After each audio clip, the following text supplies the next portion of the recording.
नहीं तो चालू हो गया तो आएंगे। आज हो गया 6 दिन हो गया हमें। किधर भी ऐसे रास्ते में किधर भी जगह मिलता है उधर सो जाते हैं।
नमस्कार, मैं राहुल तिवारी हूं और इस वक्त मैं आगरा बॉम्बे रोड के उस बाईपास पर खड़ा हूं जहां से लगातार प्रवासी मज़दूरों के और बाहर काम करने वाले लोगों के निकलने का सिलसिला जारी है।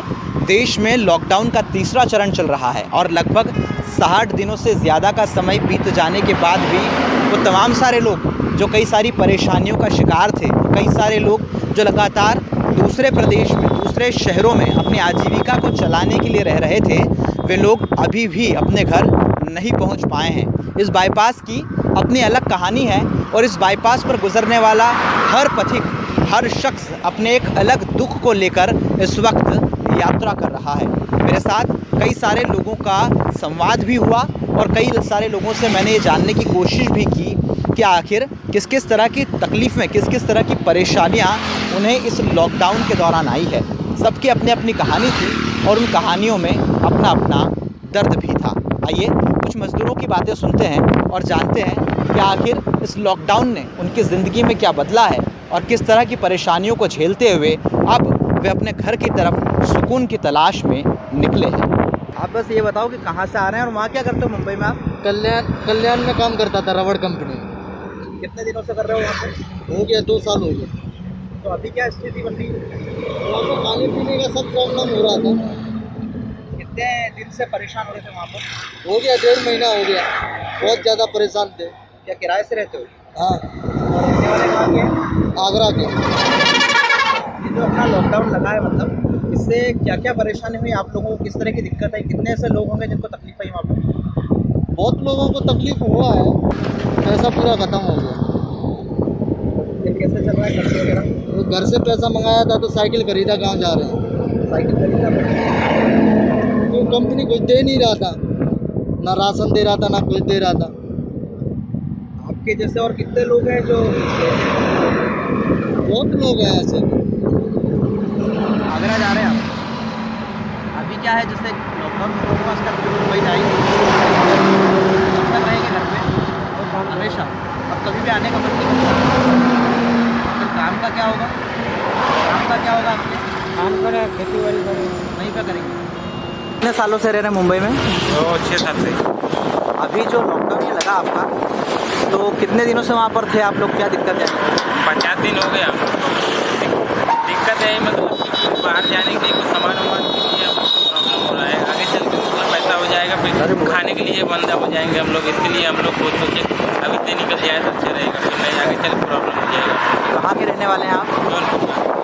और ये जो ट्रक है इसमें जो लोग हैं सब आपके परिचित लोग हैं? सब परिचित लोग हैं। एक ही जगह जा रहे हैं सब लोग? सब एक ही जगह जा रहे हैं, फिर उधर से अलग अलग चले जाएंगे। कोई बिहार जाएगा, कोई जाएगा जौनपुर, कोई इधर भी चला जाएगा। तो ये कहानी है उन तमाम सारे प्रवासी मज़दूरों की, उन तमाम सारे लोगों की जो इन दिनों अपने ही देश में एक राहगीर की तरह, एक पथिक की तरह और एक दार्शनिक की तरह यहाँ वहाँ निकल रहे हैं। सोचने में और देखने में ये सफ़र भले ही काफ़ी ज़्यादा रोमांचक लगता हो, भले ही ये सफ़र को सोचकर हम ऐसा समझते हों कि ये लोग निकल पड़े हैं और अपने घर के लिए पहुंच रहे हैं, लेकिन इनकी तकलीफ़ें अपनी जगह पर हैं, इनका दुख अपनी जगह पर है।